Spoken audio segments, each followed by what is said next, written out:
Neste momento, Deus, através desta emissora, leva até você mais um programa de fé, com hinos, orações e uma palavra poderosa a seu favor. Fé para vencer o mundo. Somente crer, somente crer, tudo é possível, somente crer, somente crer, somente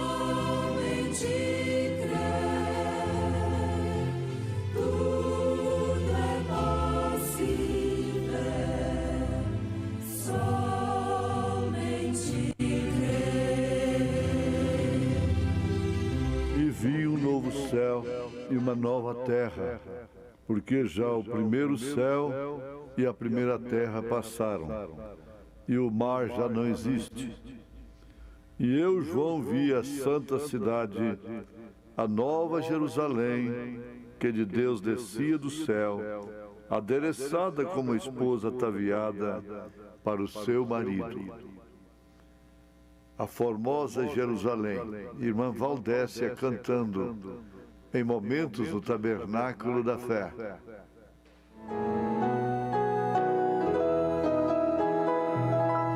Quão glorioso cristão é pensar na cidade que não tem igual, onde os muros são de puro jaspe,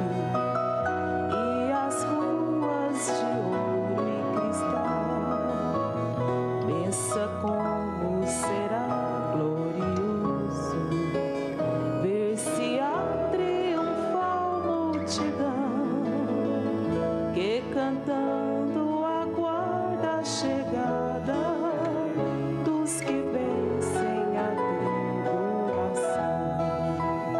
Pensa como será glorioso ver o rio da vida, cujas margens juntadas de lírios são a glória de nosso Jesus. Haverá lá perpétua aurora, pois Deus mesmo a iluminará, e o Cordeiro com sua esposa noite e dia resplandecerá.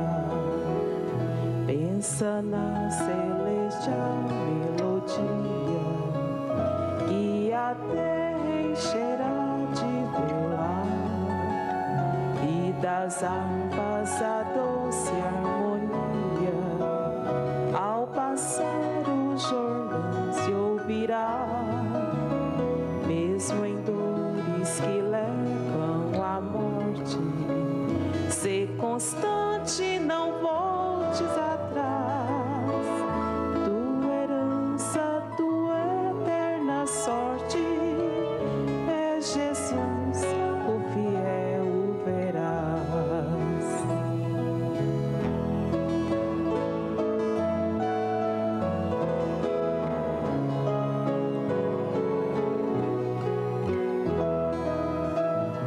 Se é glorioso pensar nas grandezas, nos prazeres que acodem aqui, qual será desfrutar as riquezas que esperam os salvos ali?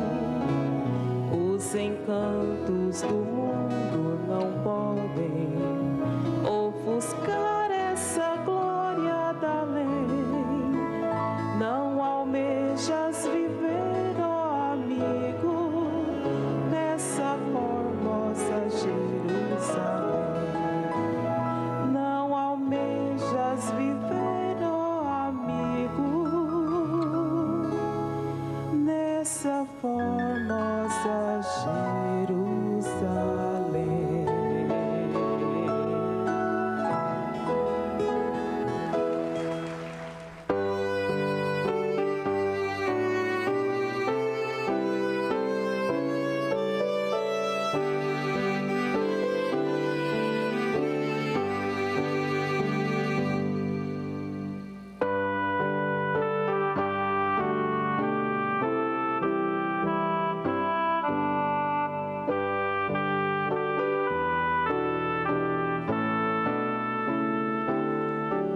Antes, assim que houve a queda no princípio, lá no Éden,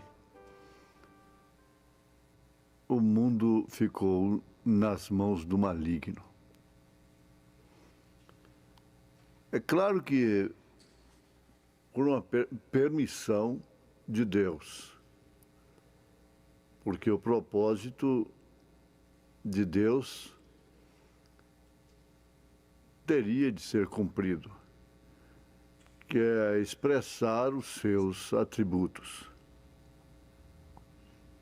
Atributos de Salvador, de Curador, de Libertador. Então, por um pouco de tempo, por um tempo, como já apreciamos, já estudamos, 6.000 anos que o mundo jaz no maligno. O sétimo, Satanás, vai ter o seu sábado, seu descanso circunstancial. Então, a terra se tornou propriedade de Satanás. A sua glória e todos os sistemas políticos, religiosos, se tornaram instrumentos de Satanás. Por isso que Jesus disse, se o meu reino fosse deste mundo, os meus pelejariam por ele. Mas o meu reino não é deste mundo. E Satanás ofereceu toda a glória da terra, do mundo, para Jesus lá no Monte da Tentação. Jesus rejeitou. Por coisa muito menor, fração apenas, os homens se dobram, adoram a Satanás. Infelizmente, é uma análise que pode ser contestada, mas não deixa de ser verdade. Toda verdade é contestada. Na mensagem O Futuro Lar do noivo celestial e da noiva terreal, nós aprendemos estas verdades. E que, então, individualizando, ele diz, eu era propriedade do diabo. Mas, agora não. Eu fui redimido. Como a terra será redimida, o homem será redimido. Jesus já pagou o preço lá no Calvário dessa redenção. Agora, isso tem que ser aceito pela fé. É a graça. A diferença é que o mundo rejeita, o mundo blasfema, o homem ímpio rejeita a verdade, a mensagem do dia. Mas o eleito não rejeita essa graça. Amém. Então a grande diferença está aí. 2 ladrões condenados pelos mesmos feitos. Verdade. Um preferindo ficar na sua condenação e o outro aceitando a graça. Amém. Lembra-te de mim quando entrares no teu reino. Essa é que forma a diferença. Fez a diferença entre os 2 ladrões, ambos ladrões,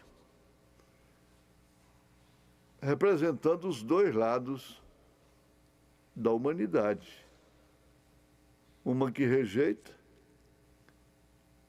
e outro vivendo sob as mesmas circunstâncias as mesmas paixões, sujeitos às mesmas paixões, diz a Bíblia, mas não rejeitam a graça. Ao não rejeitar a graça, o que acontece? Deixa de ser propriedade do diabo. Você tem que entender, a mulher que não aceita a palavra de Deus, a Bíblia Sagrada, as cartas de Paulo, ela é uma propriedade do diabo. É verdade. O homem, pela mesma forma. Isso não tem que discutir.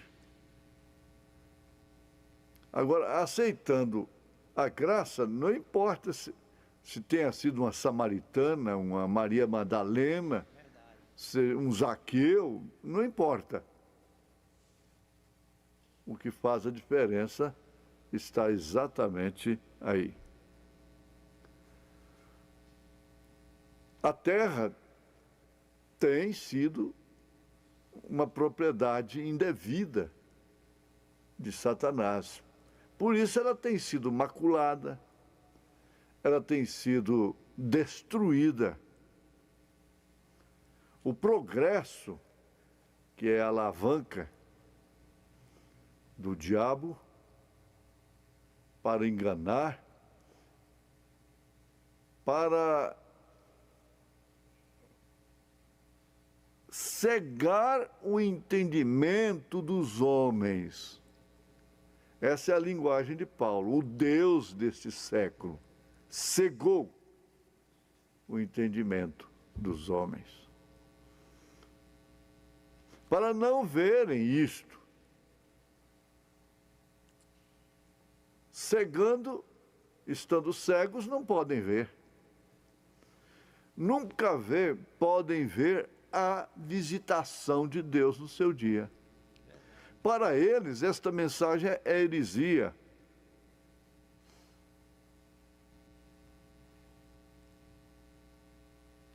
É falsa. Para eles, esta mensagem é uma blasfêmia até. A mensagem de Estevão foi uma blasfêmia para os sacerdotes. A mensagem de Estevão. E o que ele estava pregando? Ele estava simplesmente citando a Bíblia Sagrada. Por que apedrejaram a Estevão, sendo que ele apenas citou a Bíblia? Por quê que prenderam e perseguiram os apóstolos? A Pedro, por exemplo, porque ele citava a Bíblia, citava os profetas. Mas eles não entenderam e, sinceramente, perseguiram-nos e mataram-nos. Jesus disse, cuidando, fazer um serviço para Deus. Eles estavam cegos, sendo eles propriedades do diabo. Jesus disse isso em São João capítulo 8, verso 44. Quando ele disse, vós tendes por pai o diabo, esse pai aí significa proprietário, dono. Dono. Vocês têm um proprietário, o diabo.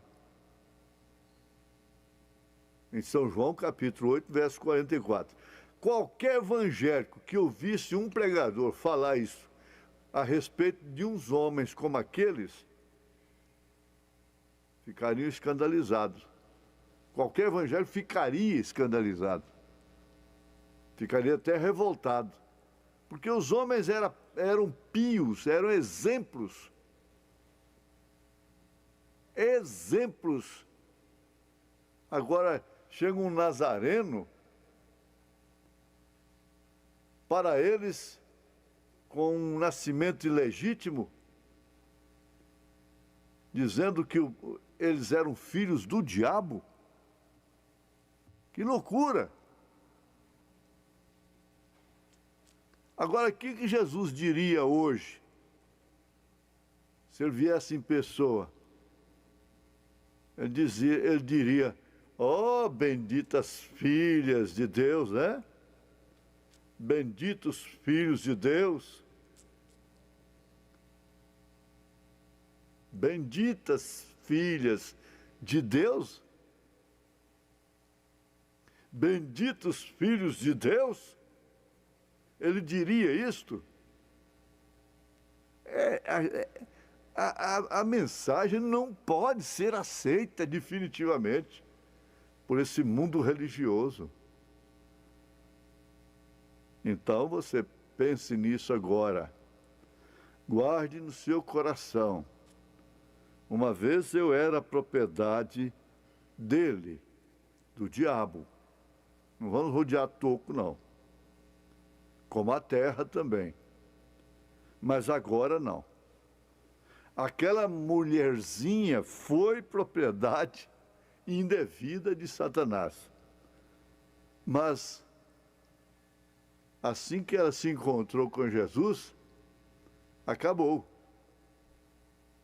Aí é como o profeta disse, tire suas mãos dela. A expressão foi essa, tire suas mãos sujas desta mulher. Ah, mas para ela não tem mais remédio. Depois dela fazer, cair onde ela caiu, ser o que ela tenha sido, agora você vem dizer que ela não é propriedade mais do diabo? Verdade. Jesus nunca disse, tira as mãos de Anás, de Caifás, Satanás. Jamais diria, Jesus nunca disse, Satanás, tire as mãos da primeira dama de Jerusalém. Não. Mas ele disse a respeito da Marinhinha lá, Satanás, tire sua mão dela, sua mão suja. Onde estaria Jesus hoje? Vindo aqui em pessoa. Tire suas mãos da propriedade de Deus. Amém?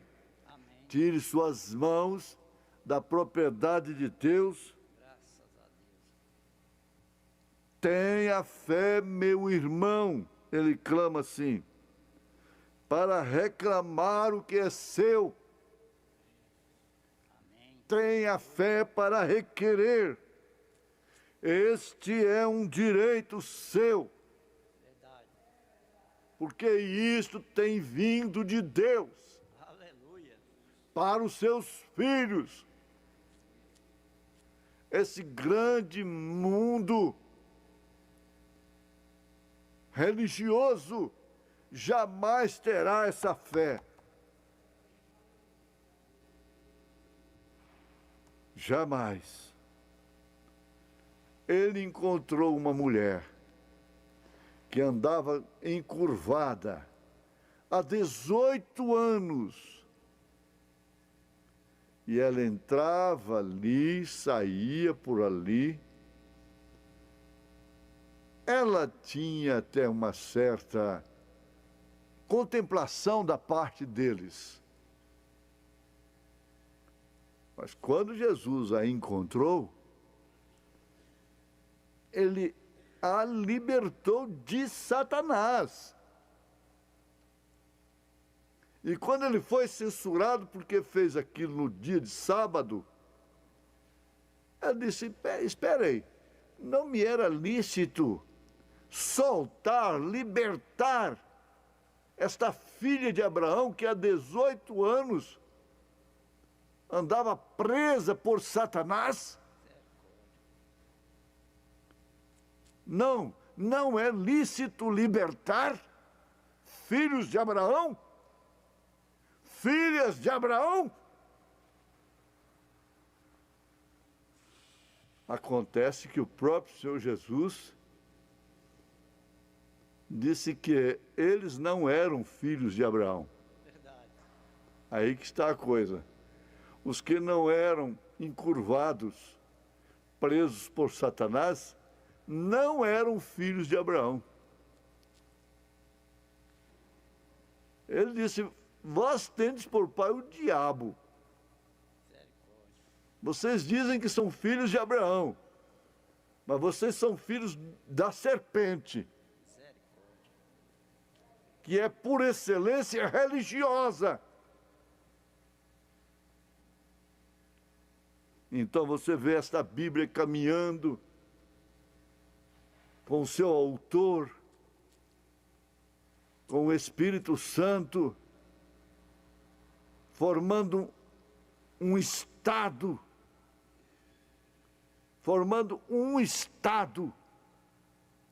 uma atmosfera de futuro lar. Oh, sim, ele pouco interessaria pela terra sem você, Verdade. sem o seu povo, sem a sua esposa. O que Jesus faria com esta terra sem sua igreja eleita? Sendo que ele morreu por ela, ele ressuscitou por ela, ele desceu no dia de Pentecostes por ela, e virá nas nuvens por ela. Aleluia! Glória a Deus. Aleluia. Ele tem enviado seus profetas mensageiros. E graças a Deus, Graças a Deus. Aleluia. que você ouviu, parou, Graças a Deus. aceitou Graças a Deus. essa graça Aleluia. em nome de Jesus Cristo. Amém. Amém.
Amém. Boa noite com Jesus. O Senhor é a força da nossa vida.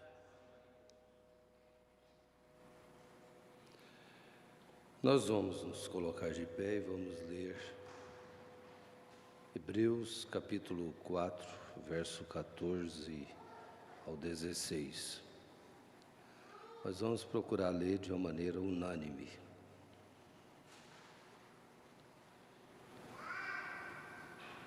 Tenta misturar sua voz com a voz dos demais.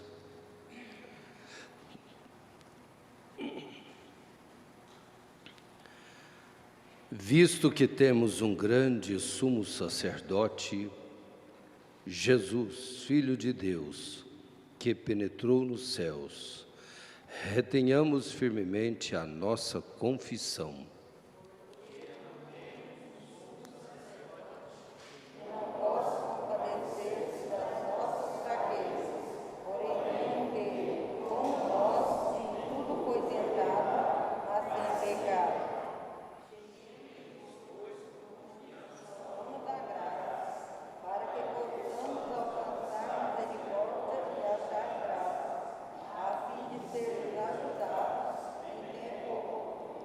Amém. Podemos assentar. Foi dado esses cartãozinhos lá no encontro e Eu perguntei para o irmão se sobrasse, ele me passasse alguns. Como sobrou, me passou. E eu pedi para os irmãos que vieram na frente para trazer. E no domingo de manhã eu vim acompanhando, sempre anotando o meu destaque. Tirava um tempo e ali anotava. São tantos que você fica pensando qual que eu vou anotar. Mas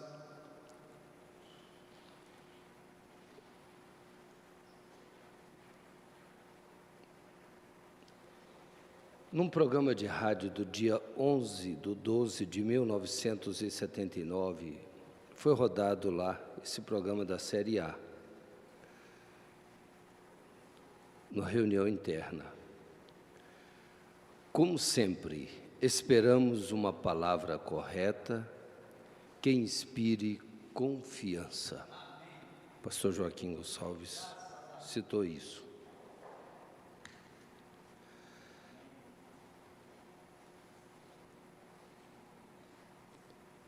E não foi diferente com Moisés. Nós vemos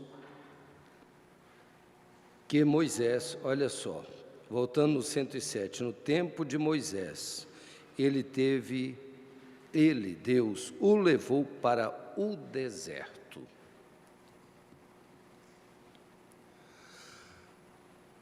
Para que Moisés se tornasse o Moisés, ele teve 3 fases. Tudo na vida se completa em 3. Há 3 fases no casamento, há 3 fases no namoro. Na verdade, são 3 fases. Eles falam bodas disso, bodas daquilo outro, mas há 3 fases. São as mais fortes, mais acentuadas. A primeira fase é a fase da adaptação, que dura até uns 5 anos. Depois dessa fase, vem uma fase quando os filhos entram na adolescência, que eles começam a competir em casa. E se o casal não tiver cuidado, vai tomar partido.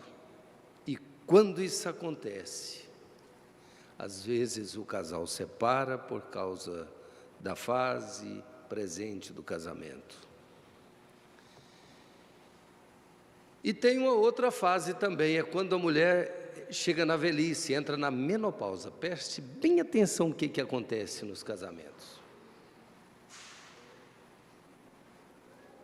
É uma hora crítica. Mas, como tudo, Deus trabalha em 3 fases, o negócio é porque não reconhecemos, tudo é novidade, você nunca viveu aquilo. Quando você já é experiente, já viveu, já viu casos, já viu fase de outros, prestou atenção no que aconteceu, você freia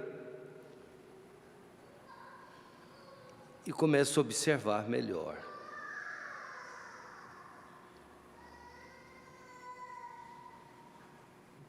Mas para Moisés, Deus também teve que trabalhar desta forma, para que ele alcançasse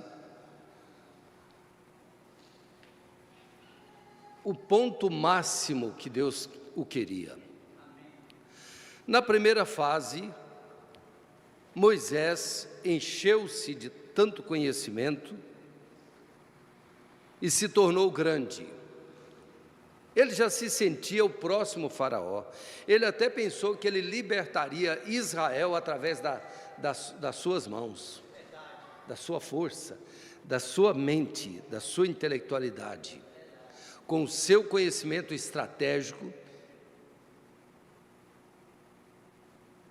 de guerra e tantas outras coisas, ele trabalharia para colocar Israel sobre todo mundo ali. Com certeza ele pensava até que posição ele colocaria cada um israelita sobressalente que ele bem conhecia que estava no meio. Mas, com toda a sua habilidade, ele falhou. Falhou porque Deus não precisa da nossa força. Deus não precisa das nossas habilidades. Deus não precisa do nosso lado humano para realizar a obra. Não precisa. Pelo contrário, atrapalha. Como Moisés começou a atrapalhar. Mas Deus já sabia que isso ia acontecer. Deus tinha um deserto para ele. E é exatamente no deserto, para onde Deus levou, que o segundo processo começou a entrar em ação. O segundo processo, você sabe, pensa bem, o que significa estar no deserto físico? De uma maneira, você vai se arrumar tudo, colocar o melhor sapato, a melhor roupa para ir para o deserto? Quem vai com roupa boa para o deserto? Eles arrumam é coturno, é roupa especial, é roupa grossa, grosseira a roupa. É desse jeito, eles vão preparados para coisas, situações difíceis. Mas Moisés não sabia que Deus estava conduzindo ele para o deserto, para espremê-lo, para tirar o melhor dele.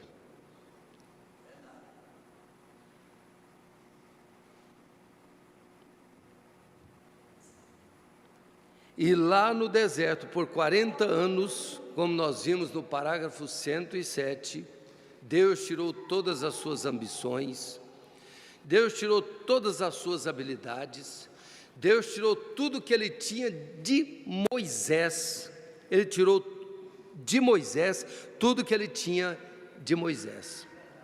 Você entende essa linguagem? Lembra do irmão Brana falar que havia muito de Brana antes daquele processo lá, quando ele perdeu sua esposa, sua filha? Deus, para moldar o irmão Brana, ele espremeu ele numa situação que 20 anos depois, quando ele foi contar a história da sua vida, olha, lendo é uma coisa, mas ouvindo ele contando a história da sua vida, você vai ver que é triste. Você chora com o irmão Brana. Mas tudo aquilo ali era uma preparação, Deus preparando o seu homem para o seu ministério, Deus. O ministério não é do homem. O homem transporta o ministério, ele é um transporte. E então, sob tais condições, Moisés foi mudado. Na primeira fase, no final da primeira fase, ele estava a todo vapor querendo libertar, querendo realizar, querendo fazer. Na segunda etapa, ele não queria fazer. A moenda foi tão grande que, se dependesse de Moisés, Israel estaria até hoje no Egito. Israel não seria libertado. Ele não tinha nenhuma razão, nenhuma condição, nenhuma razão em si que lhe dava condições de permanecer naquela missão.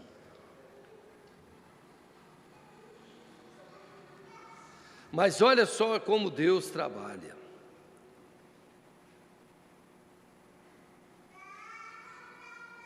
Como ele trabalha em três, como trabalha no natural, como eu disse,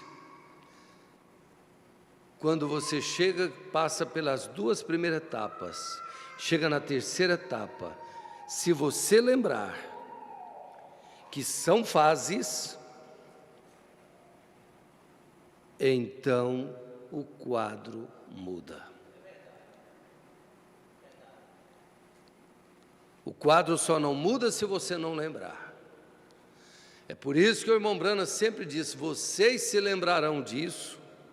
Sabe por quê, irmãos? A aflição, os problemas. Hoje nós vivemos num tempo tão difícil. Tão difícil. Satanás explora tanto nossas mentes, a mente da humanidade. Quando você vai para a mensagem deixando escapar a pressão, ele diz que o próprio tabernáculo seria atingido com isso. Então, essa própria onda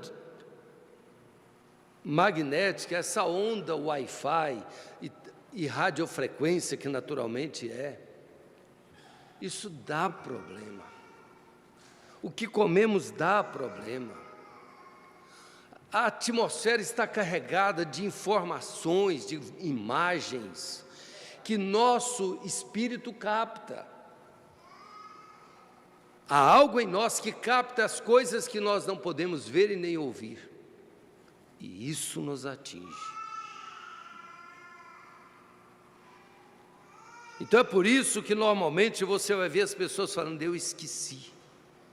Onde eu estava com a cabeça? O que eu fiz?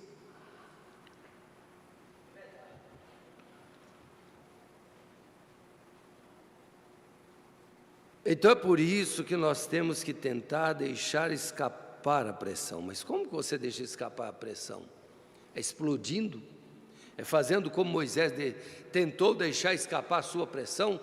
Da forma que Moisés deixou escapar a pressão, ele matou.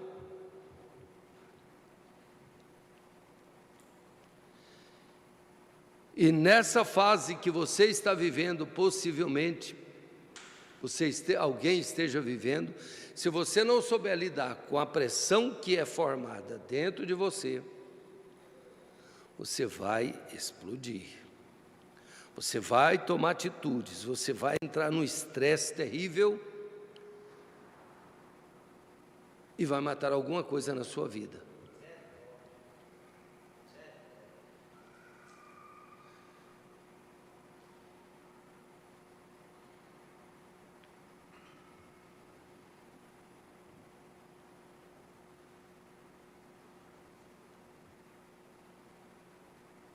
Olhamos nisso por somente um minuto. Nós temos feito a mesma coisa que Moisés fez. 109. Temos saído e tentado manufaturar algum tipo de milagre, falando do sistema, na época que estava competindo com ele.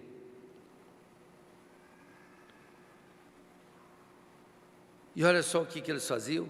Eu sinto o cheiro da enfermidade.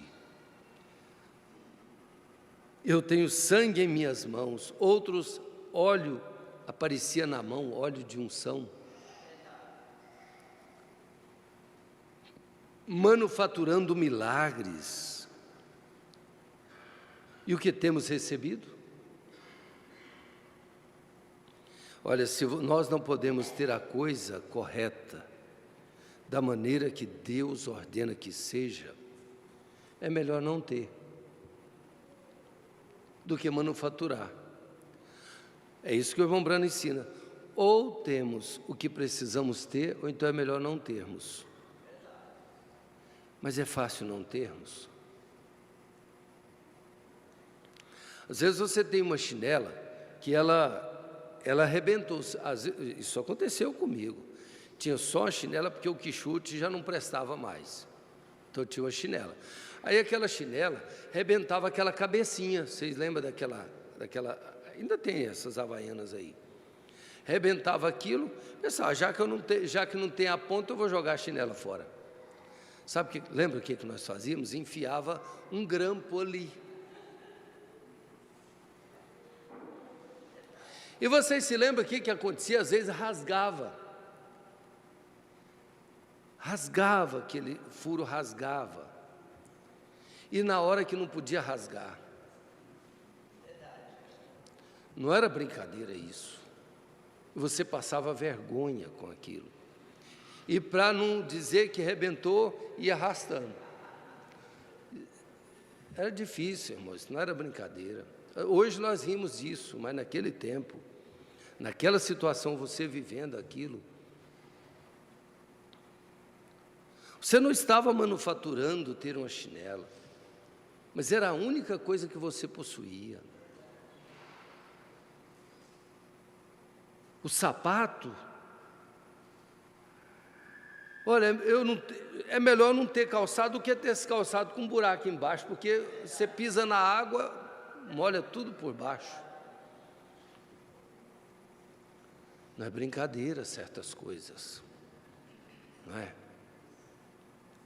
Isso não é manufaturar. E às vezes a única coisa que você tem é uma coisa que parece ser tão pequena, tão insignificante, mas é a única coisa que você tem.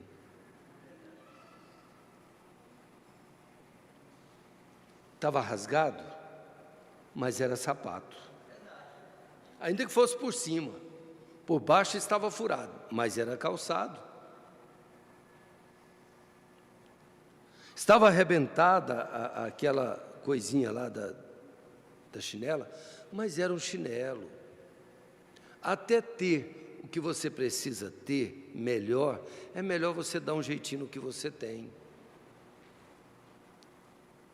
do que fazer como Moisés. Alguns homens estavam sob tamanha pressão que tiveram uma queda e se tornaram beberrões, neuróticos, e têm suas mentes completamente distantes do objetivo pentecostal, fazendo organizações e coisas outra vez. Olha, irmãos, quem tem parente que tem pastores na família sabe o que se conversa. Nós estamos vivendo um tempo, irmãos, que o que tem de pastor em clínica psiquiátrica não é brincadeira. Estou falando de denominacionais, que parece que a coisa muitas vezes leva mais solta.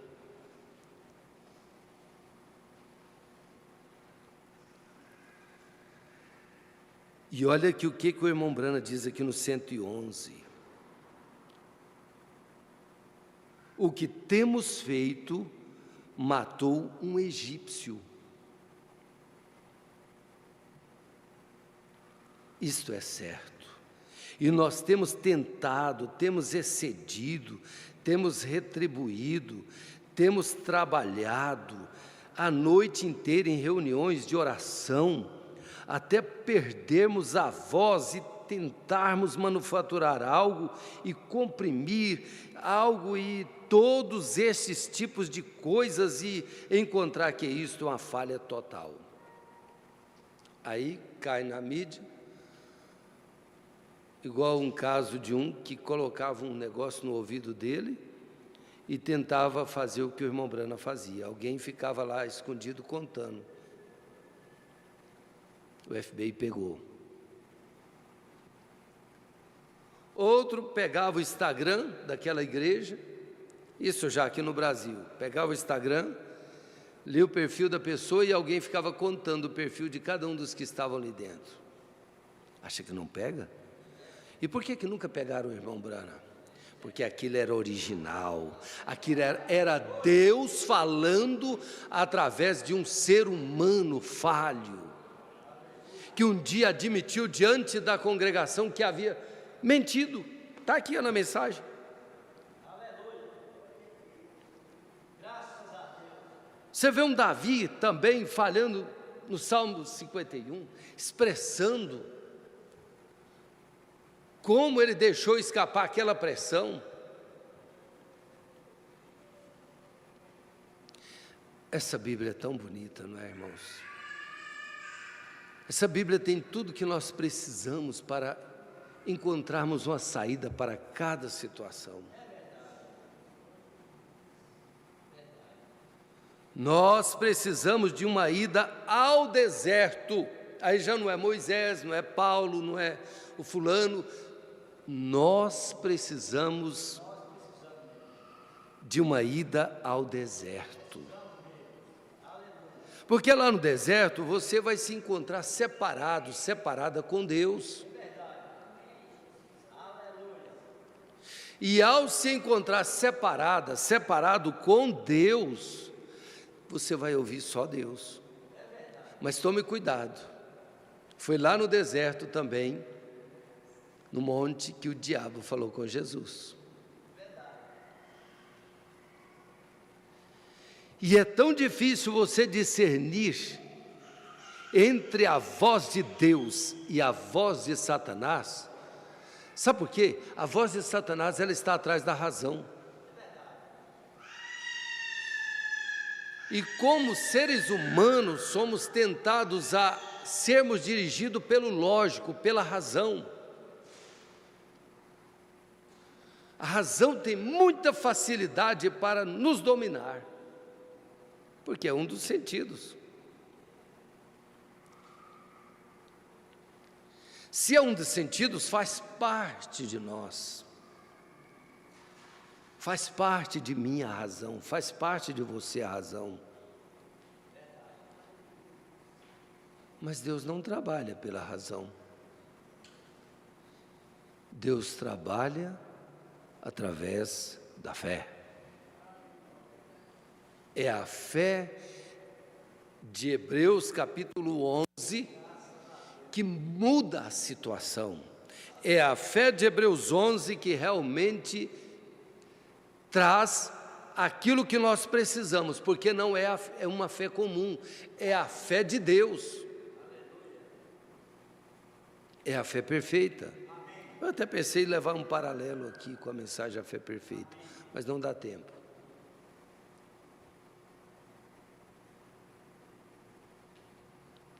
E o que você veio fazer? Você vai levar o que você veio buscar. Você tem o que quer. Foi o primeiro destaque, que é de um programa de rádio que foi rodado lá. Você tem o que quer. O que você quer? Eu quero Jesus, e você? Nós queremos Jesus, gente. Olha, Jesus tinha tudo o que eles precisavam, mas não era o que eles queriam. E nós queremos Jesus. E é tudo o que nós precisamos, é de Jesus. E é exatamente o que nós queremos. Viemos buscar Jesus e vamos levar Jesus. Em nome de Jesus Cristo. Amém.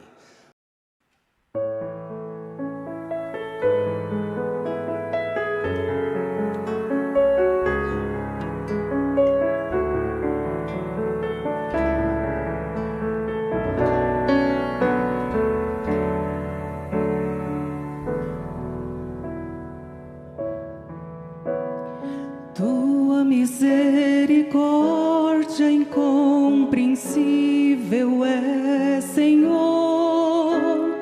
Grande é teu amor por mim, não consigo compreender.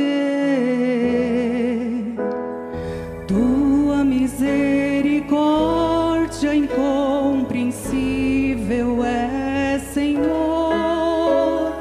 Grande é teu amor por mim, não consigo compreender, Senhor. Quando eu não te obedeço, quando eu não te ouço, teu amor me faz saber quando estou em erro, e tua graça me levanta uma vez mais. Não consigo compreender tua incompreensível é, Senhor. Grande é teu amor por mim, não consigo compreender. Tua misericórdia incompreensível é, Senhor.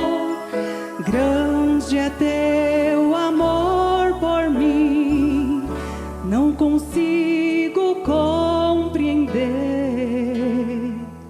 Senhor.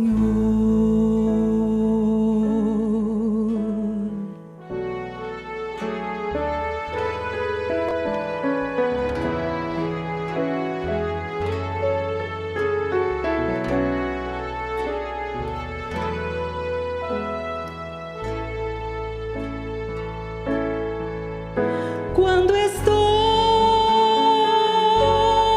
a vagar, Senhor, e escuro é meu existir, sempre ao meu lado estás, dando-me palavras de amor. Palavras que levantam e consolam. Te dou graças por tão grande amor assim. Vou retribuir um pouco desse teu amor por mim. Venho me render, Senhor, que meu amor por ti, meu Deus, seja puro.